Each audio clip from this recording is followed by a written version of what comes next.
Olá, meus amores, tudo bom? Nós vamos dar continuidade à aula que começamos na semana passada sobre o material do Bernoulli, onde ele trabalha outras estratégias argumentativas na página 8. Comecei explicando isso aqui, ainda falei um pouco para vocês, e eu gostaria de continuar na página 9, onde ele trabalha argumentação de causas ou razões, justificativas e consequências. Nós vamos trabalhar hoje alguns critérios de argumentação, algumas técnicas de argumentação que a apostila traz, com alguns exemplos que a apostila deu, que eu achei muito bem estruturada, muito bem feita, e eu gostaria de trabalhar com vocês. Peguem o manual do Bernoulli, por favor, material Bernoulli. Página 9 diz: argumentação de causas ou razões justificativas e consequências. Os exemplos a seguir servem para ilustrar a natureza dos argumentos em função da situação sociocomunicativa na qual se inserem. Além disso, mostra uma das mais produtivas estratégias argumentativas para a redação do Enem de vestibulares: a apresentação de causas ou razões justificativas e consequências no desenvolvimento da tese e na abordagem do tema. Primeiramente, vocês se lembram que a técnica de elaboração de tese para que nós trabalhamos em sala de aula é que no tema do Enem, que é exclusivamente problema social, trabalharemos a iniciativa de apresentar o problema, explicar a origem do problema e ou explicar o fenômeno, o efeito do problema. Então, teoricamente, na nossa tese, a gente já apresente causa e consequência, porque a origem é causa, efeito é consequência. Nós podemos fazer uma tese mista, que aborda um pouco dos dois ou dos três, a denúncia do problema em si, ou podemos fazer uma tese que foque naquilo que a linha de raciocínio que o tema propõe exige de nós. Tudo isso é sensibilidade sua na hora de produzir seu texto, porque vai depender do que o tema quer. Na página 9, lá em cima, diz: o primeiro é um texto dissertativo argumentativo na prova de redação do Enem de 2014, cujo tema foi a publicidade infantil em questão no Brasil. E o candidato deveria se posicionar sobre a resolução do Conselho Nacional dos Direitos das Crianças, o CONANDA, que considerou abusiva toda a publicidade destinada ao público infantil. O segundo texto é um artigo de opinião publicado no jornal Folha de São Paulo, na seção Tendências, Debates, em que foi proposta a seguinte pergunta: a publicidade infantil deve ser proibida por lei? O texto é de autoria de Gilberto Canella, mestre em Ciências Políticas da USP e, na época, coordenador de Relações Acadêmicas da ANDI, Agência de Notícias do Direito da Infância. Eu começo dizendo que ele vai comparar um texto do tipo argumentativo e expositivo, que são os temas sociais do Enem, e o segundo texto é um texto opinativo dicotômico, em que há a necessidade de se responder à pergunta denunciando se eu sou a favor ou contra. As estratégias argumentativas são diferentes, porque a manifestação temática, embora o assunto seja o mesmo, o tema 1 é social, o tema 2 é opinativo, embora o assunto seja o mesmo. Lembre-se que o tema do Enem foi a publicidade infantil em questão no Brasil. O que significa em questão no Brasil? Significa como o Brasil está tratando a publicidade infantil. Lá no texto do Enem, os textos motivadores também trouxeram um mapa que revela que o Brasil não está sequer discutindo a possibilidade de restrições para a publicidade infantil. E que a CONANDA, que é esse Conselho Nacional dos Direitos da Criança, considerou sim abusiva a publicidade destinada para crianças, mas que o Brasil não estava trabalhando nenhuma regulamentação voltada para o assunto. E que outros países já estavam trabalhando restrições de publicidade feita para crianças. Era isso que o Enem de 2014 queria. No texto 3, finalizava sobre uma questão de educação financeira. Já o texto do artigo de opinião, que normalmente ele é opinativo a favor ou contra, pergunta claramente. O texto pergunta: a publicidade infantil deve ser proibida por lei? Aí você vai responder sim ou não. Vamos ver a opinião do autor. Primeiro vamos ler o texto 1. Publicidade infantil, um desafio ético e político. O progresso roda constantemente sobre duas engrenagens. Faz andar uma coisa esmagando sempre alguém. A frase do escritor e pensador francês Victor Hugo exprime a ideia de que o sistema capitalista funciona baseando-se na exploração constante dos indivíduos. Muito bom. Analisando esse conceito atrelado à conjuntura atual, nota-se que a publicidade direcionada às crianças no Brasil possui um caráter predatório, funcionando como meio de criação de futuros consumistas e explorando a relativa facilidade de se persuadir uma criança através do uso de elementos do universo infantil. Observa-se que quando ele define que a publicidade brasileira está trabalhando o caráter predatório, é a posição dessa pessoa diante desse tema. Continuando. A necessidade da criação de uma lei só existe quando um conceito de ética que já deveria ser parte do senso comum é ausente. Dessa forma, nota-se que a criação de leis que proíbem ou normatizam a publicidade infantil nos países considerados desenvolvidos revela que esse setor da mídia não age de maneira ética. Isso se deve ao fato de que, com o advento do neoliberalismo, houve a necessidade de difusão do consumismo e a publicidade, como a principal forma de imposição desse ideal, passou a explorar a ingenuidade do imaginário infantil para adotar as crianças a esse formato, incentivando sempre o desejo. O resultado desse processo é a criação de uma infância voltada para o consumo. As crianças alienadas pela mídia são incorporadas ao capitalismo antes mesmo de possuírem consciência e discernimento para compreendê-lo. Suas vidas passam a ser ditadas pelo desejo que lhes foram impostos, tornando tudo, inclusive as datas comemorativas, as quais perdem seu sentido, uma forma de exigir produtos. Essas crianças, sem conceito da real necessidade, crescem para se tornarem adultos egoístas, totalmente submissos ao capitalismo e utilitaristas, estabelecendo como objetivo maior o acúmulo de capitais, visando a satisfação dos desejos e transmissão desses ideais aos seus filhos. Finalizando, o Estado, como defensor dos direitos da população e do bem-estar social, deve criar leis que impeçam a dominação das crianças pelo consumo, impedindo a associação desses produtos e elementos atrativos a elas. Deve-se utilizar a educação, principal meio transformador da sociedade, para criar nas crianças o discernimento entre o frívolo e o necessário, coibindo o egoísmo e estimulando a solidariedade. A sociedade, por sua vez, deve conscientizar-se, limitando o consumo das crianças para impedir o desenvolvimento da cultura de consumo. Dessa forma, será possível criar um corpo social ético, harmonioso e saudável. Veja só, no início da redação, observa-se exatamente as exigências do Enem, né? A contextualização de um filósofo, a ideia de um uso de um repertório sociocultural, que nesse caso ele optou por um filósofo, depois ele tem a contextualização da frase temática e por fim a posição. No início ele vai explicar por que essa questão da necessidade de se criar uma lei e por fim do segundo ele vai falar sobre a consequência, o resultado. Veja que quando eu trabalho causa e consequência, eu preciso usar modalizadores que me indiquem o que é que eu estou falando. Quando ele diz o resultado desse processo, eu estou vendo que ele vai me dar uma consequência. Embora não se haja uma clareza sobre a causa, aqui no início, ele fala que a causa é justamente a falta de ética do setor publicitário em termos da questão da criança. Por falta dessa ética, há uma necessidade de se criar uma regulamentação e que o resultado do processo de falta de ética em relação à questão publicidade com as crianças é exatamente a criação de uma infância voltada para o consumo, que vai gerar um adulto extremamente consumidor, e assim ele finaliza dando uma solução para esse problema. Veja que a estratégia argumentativa é pautada na identificação das causas e consequências. A gente chama de origem do problema, efeito do problema, mas é a mesma coisa de causa e consequência. Aqui no texto 2 diz: que crianças queremos formar? Proibir ou não a publicidade dirigida a crianças e adolescentes, tal como outros temas na ordem do dia das democracias contemporâneas, é mais uma escolha que a sociedade brasileira, por meio de seus representantes eleitos, poderá fazer no futuro próximo. Até agora ele não se posicionou.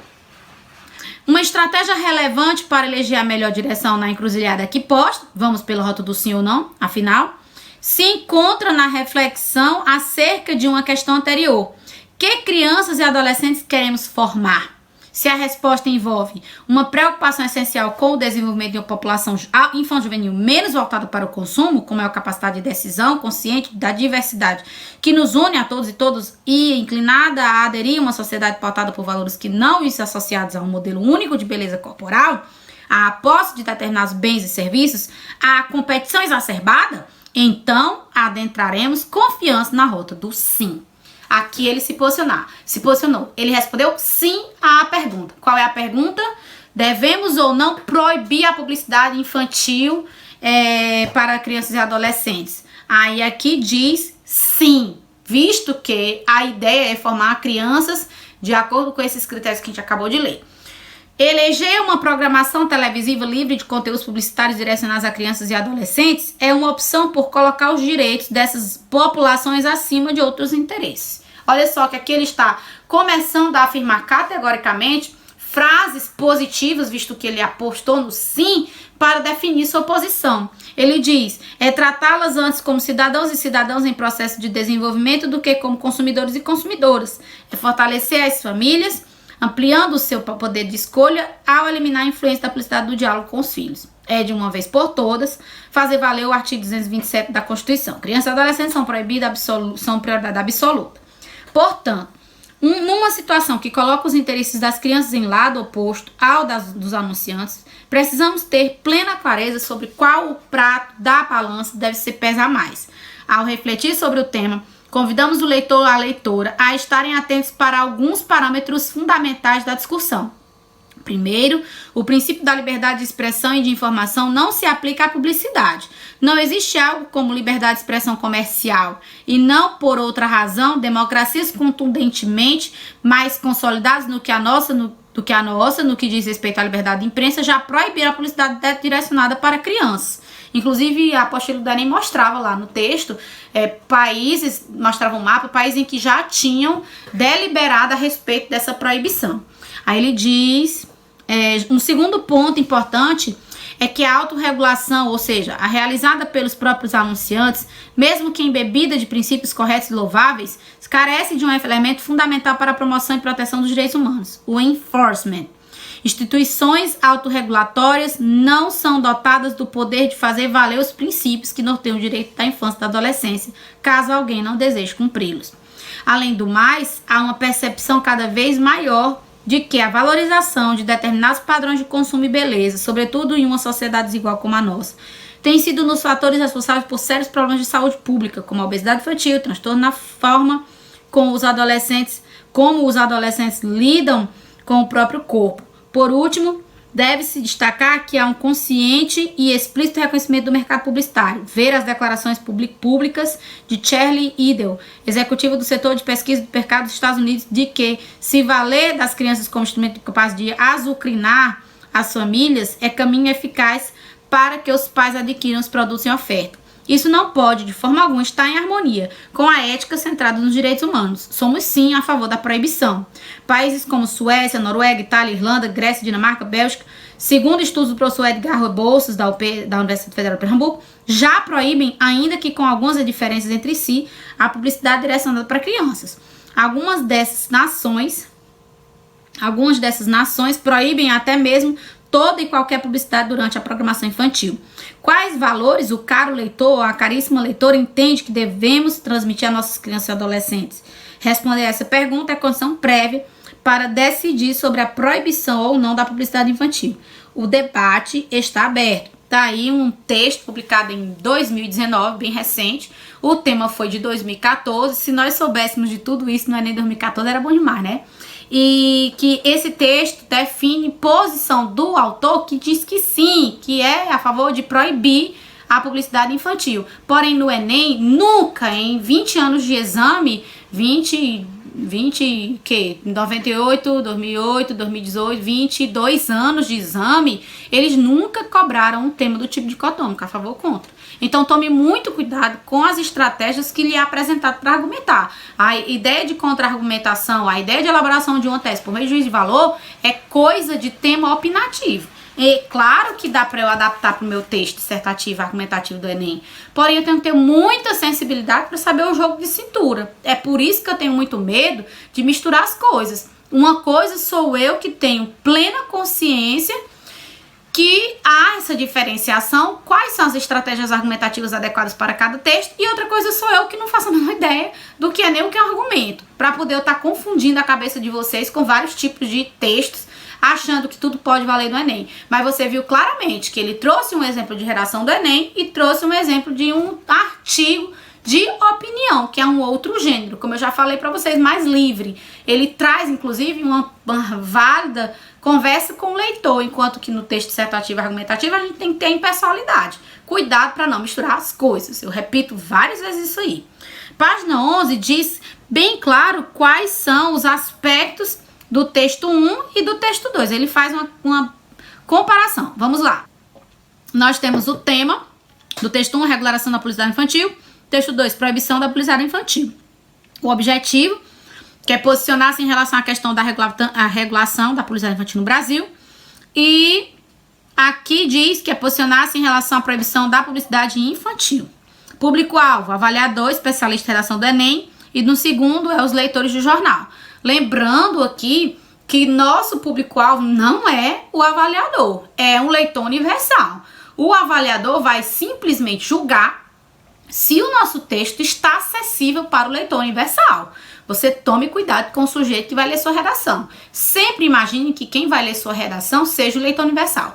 Veja que no texto do artigo de opinião, ele usa a expressão enforcement, que é um dos ditados populares dos Estados Unidos.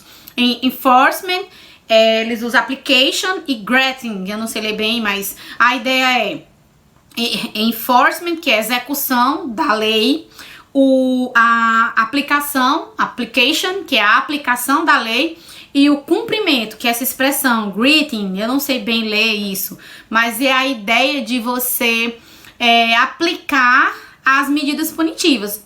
É como se fosse um lema deles. E dentro do texto de opinião, ele usa essa expressão enforcement sem explicar para o leitor o que ela significa. Ou seja, se eu não tivesse conhecimento que esse nome enforcement faz parte de um lema que é adotado nos Estados Unidos em relação à execução de uma lei, que ela deve ser executada, ela deve ser aplicada, ela deve ser cumprida, é assim. E que dentro desse lema há um respeito mútuo entre as pessoas americanas, norte-americanas, por conta desse tipo de ideologia de vida. E aqui dentro do texto ele não explicou. Aí fica meio, eu leio e não entendo bem porque ele botou aquela expressão enforcement. Então muito cuidado com o sujeito que nos lê. O sujeito que nos lê no Enem não é o avaliador, é um leitor universal. E as expressões precisam estar claras. Se você tivesse usado enforcement dentro do texto dissertativo e argumentativo do Enem, você tinha que abrir um parênteses e explicar de onde é e para que serve aquela palavra ali, especialmente porque ela está em inglês, né? Outra coisa, o ponto de vista, a tese. Aqui está dizendo que é favorável à regulação da publicidade, mas o Enem nunca perguntou se a pessoa era a favor ou contra. Ela perguntou como a situação estava acontecendo no Brasil. E você tinha que dizer que, infelizmente, no Brasil, ela não estava sendo regulada e, de certa forma, ali é sua opinião, né? Você tinha que dizer, no Brasil não há uma regulamentação e isso traz sérias consequências. E aí você denuncia o problema em si, não diz, eu sou a favor da regulamentação da publicidade infantil. Você até usa o nome, infelizmente, no Brasil, não há uma regulamentação. E por você usar esse advérbio, claro que a sua opinião é manifesta, mas não há a elaboração de uma tese exatamente aplicável como há no artigo de opinião, cujo tema é abordado de forma dicotômica. Lá no artigo de opinião, o assunto é o mesmo, mas a pergunta é, você é a favor ou contra a proibição da publicidade infantil? De modo que a resposta tem que ser objetiva. Sim, eu sou a favor. Não, eu sou contra. Sim, eu sou... Quer dizer, sim, eu sou a favor. Não, eu não sou a favor. E assim eu decido para que lado ficar e o que é que eu tenho que defender. Lá no texto do Enem eu tenho que dizer, no Brasil não está acontecendo a regulamentação da publicidade e as consequências são essa e essa. Então, veja como a construção do linha de raciocínio é diferente. Então, cuidado, porque o texto da apostila não faz essa diferenciação. Eles não tiveram a sensibilidade de perceber como nós a ideia de que há uma diferença bem tênue, mas há.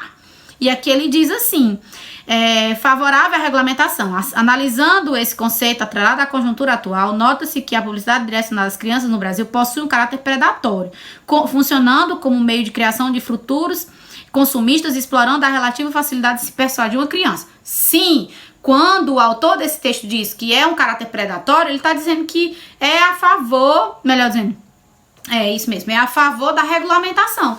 De certa forma, ele disse, né? Analisando-se esse conceito atrelado à conjuntura atual, nota-se que a publicidade infantil, direção às crianças no Brasil, possui um caráter predatório. Mas ele não está dizendo, eu tenho que regulamentar. Ele denuncia a situação de como a regulamentação está no Brasil. Vocês estão me entendendo? Vocês têm essa sensibilidade de perceber como um texto se constrói, como o outro se constrói? No texto do Enem não há uma pergunta se você é a favor ou contra. Ele simplesmente está perguntando como é que a situação está no Brasil. E você vai dizer assim, a situação no Brasil está predatória. Ninguém se importa, ninguém está se regulamentando, ninguém se interessa. Não há uma autorregulamentação, não há uma autorregulamentação e não há uma regulamentação governamental a respeito da publicidade infantil. E lá do outro lado, ele diz, uma estratégia relevante para eleger a melhor direção na encruzilhada aqui posta, vamos pela rota do sim ou não, se encontra na reflexão acerca de uma questão anterior. Que crianças e adolescentes queremos formar, quer dizer, e a partir do momento em que ele diz, sim, pois queremos formar crianças e adolescentes conscientes. É essa a resposta. Ele enrola para determinar dizendo isso, que sim, sou a favor da regulamentação porque quero crianças conscientes, consumidores conscientes. E assim eu vejo que dentro da elaboração da linha de raciocínio do texto 2, há essa posição dicotômica a favor ou contra, sim ou não. Enquanto que no Enem, há apenas a denúncia da situação brasileira. A situação está, assim, predatória. Não há uma regulamentação, nem autorregulamentação, nem governamental regulamentação. E aí, durante as estratégias argumentativas, você observa a causa e a consequência. Do outro lado, ele me dá razão 1, razão 2, razão 3, razão 4, razão 5, razão 6, conclusão. Então, olha só, aqui eu digo, eu sou a favor, por isso, que é o que aconteceu no artigo de opinião. Lá no Enem, a estratégia argumentativa é, eu denuncio que no Brasil está acontecendo assim, a causa é essa, a consequência é essa. Viu como há uma diferença de desenvolvimento de linha de raciocínio de acordo com o tipo de tema? Então, embora as duas redações, uma é artigo de opinião, outra é um texto dissertativo do Enem, sejam textos argumentativos, a forma como elas se manifestam é diferente, elas se manifestaram, são diferentes, porque a linha de raciocínio do A é de exposição de um problema social, do B é uma linha dicotômica a favor ou contra. E o Enem, em 22 anos de edição, nunca cobrou uma redação a favor ou contra. Cuidado com o que você está estudando, porque você precisa se sensibilizar para como a prova que você vai fazer do Enem se manifesta. E nós já sabemos disso. Olha lá, nós dando uma lavada aqui na apostila. Adoro. Pessoal, na página 12, ele já trabalha 2 outros tipos de estratégia argumentativa. A primeira, que está no lado esquerdo, fala sobre argumentos de valor universal. Argumentos de valor universal, com a leitura do texto, vocês vão entender que são aquelas afirmações que não há contestação.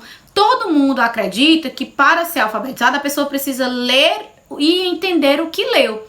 Isso é universal, ninguém vai contrapor a sua opinião. A partir do momento em que você usa uma aceitação universal cientificamente válida, você está ganhando o apoio de todas as pessoas que estão lendo, porque ninguém há de discordar da sua opinião, ninguém há de contrapor o que você disse. Você só vai mostrar esse tipo de argumento para que o leitor entenda qual a linha de raciocínio você levou até chegar ali. No segundo, na segunda coluna, do lado direito, ele já usa a argumentação de dados colhidos da realidade.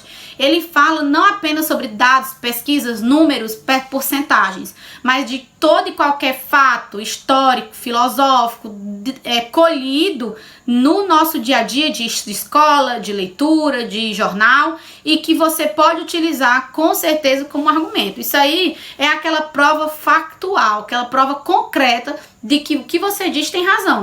Quando você utiliza que sentar na balança sobre efeito de álcool não é muito diferente de dar tiros a esmo em praça pública, e utiliza dados do seguro DPVAT para provar que o que você diz é verdade, você acaba de usar uma informação que você adquiriu num jornal, através de uma escuta de um jornal que mostrou essa pesquisa do seguro DPVAT para provar a sua fala, que realmente não há muita diferença. Do mesmo jeito em que há muitas mortes por acidente de trânsito, está tendo muitas mortes por arma de fogo. Na verdade, hoje em dia houve até uma alteração, né? Em 2018, o Mapa da Violência trouxe esse resultado dessa pesquisa, que houve uma alteração. Hoje em dia, há mais mortes por acidente ou por arma de fogo do que por acidente de trânsito. Mas até 2017, o primeiro e maior número de mortes no Brasil eram ocasionados pelos acidentes de trânsito.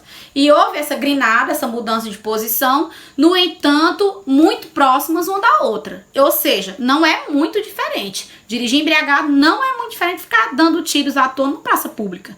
E desse modo, a gente constrói uma linha argumentativa utilizando dados colhidos da realidade. E não apenas números, pesquisas, mas qualquer fator histórico, ilustração, contextualização de filósofo que você utilizar, que você adquiriu na escola, tá valendo.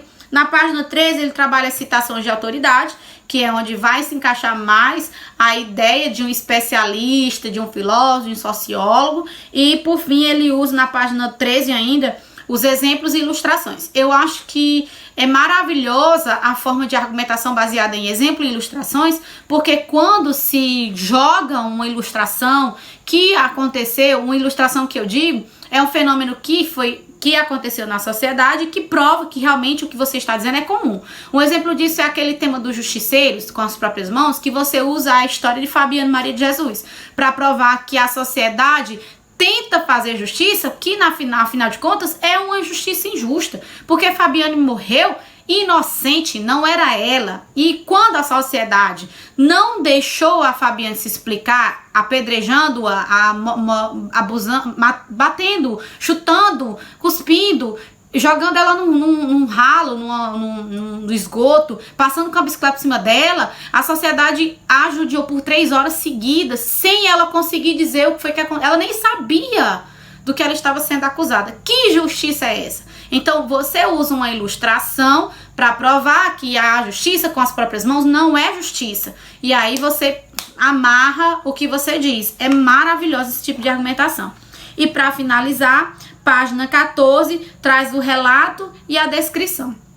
Pessoal, a descrição é uma técnica que a gente utiliza mais como introdução, aquela descrição por flashes, né? Dificilmente você vai conseguir encaixar a descrição ou um relato como argumento. Aqui ele traz mais a relação de relatos e descrições em cima de fatos, de acontecimentos históricos, que na verdade eu acho que não é muito diferente do que ele usou lá atrás como dados colhidos na realidade. E bem aqui ele trabalha na página 14, na página 15, melhor dizendo, um quadro resumo de estratégias que eu achei fantástico. Eu vou imprimir, vou colar na minha parede aqui, porque eu achei tão bonito, bem organizado, olha, e trouxe ainda, o melhor de tudo, os marcadores sintáticos, que é o que a gente chama de expressões modalizadoras. Veja, exemplo, tipo, exemplificação, aplicabilidade, busca justificar o ponto de vista defendido por meio de exemplos, permite hierarquizar informações e dados estatísticos. Marcadores, mais importante que, superior a, de maior relevância que, considerando os dados, conforme informação recente, perfeito. Lá no segundo exemplo, ele diz, apresentação de causa e consequências. Aplicabilidade, permite a explicação e ou justificativa de um fenômeno qualquer ao evidenciar as relações estabelecidas. Aí ele bota, por quê, visto que, por causa de, em virtude de, em vista de tal modo que. Meu Deus, perfeito esse tipo de informação. Gente, quando vocês puderem, deem uma olhada mais atenta nesse tipo de quadro. Tirem uma xerox, coloquem do lado da mesa, eu colo na mesa, eu faço muito isso. Quando eu comecei a corrigir prova pelo Enem, que tinham várias competências com vários níveis e que cada nível tinha sua descrição e eu não tinha decorado ainda, eu tirei xerox, cortei, colei e apreguei um de cada lado assim ao redor. Botava o texto de vocês no meio e depois ia consultando de um por um. Dava um trabalhão doido, mas aí eu decorei. Com o tempo eu decorei. Façam esse mesmo trabalho. Tirem uma foto, uma xerox, recorte, cola na mesa, cola na parede, no seu cantinho. E quando você for argumentar, entenda que argumentar é a costura da relação de sentido e que essa linha que amarra uma ideia à outra é o que a gente chama de modalizador, ou, como a apostila de vocês diz, marcador sintático, que são as expressões que vão introduzir. Lembra daqueles textos que eu falo sobre competência 5? A gente ação modo também feito. O que faz eu entender que ali é um modo ou meio? O modalizador por meio de, por intermédio de. Se você colocar por intermédio do Ministério da Educação, eu bugo a cabeça. Porque o Ministério da Educação é um agente. E você bota um marcador de modo ou meio. Eu não posso considerar as duas coisas. Ou ele vai ser agente, ou ele vai ser modo ou meio. Quando você bota um modalizador ali, buga. É por isso que eu peço que não use modo ou meio com uma pessoa. use um modo ou meio de execução daquela ação e não alguém para executar. Fica estranho, porque confunde a gente com o modalizador modo ou meio, por conta da expressão por meio de. Então tomem cuidado, porque eu tenho que julgar as coisas de acordo com o modalizador. Se você botar a escola deve promover palestras, a gente é a escola. Aí você, por meio de professores, aí eu fico, oxente, agora a escola é o professor que tem. Eu fico totalmente bugada. Tomem cuidado, ok? Eu tenho que considerar como modo ou meio por conta do modalizador modo ou meio. Mas muitos corretores não têm essa necessidade, não tem essa, como é que se diz? Essa definição clara na sua cabeça, vamos dizer assim. Então é por isso que a gente tem que evitar confusão, certo? Fora isso, na próxima aula a gente se encontra trabalhando dando continuidade à nossa apostila e amanhã a gente vai discutir um eixo temático, tá bom? Beijo, até amanhã.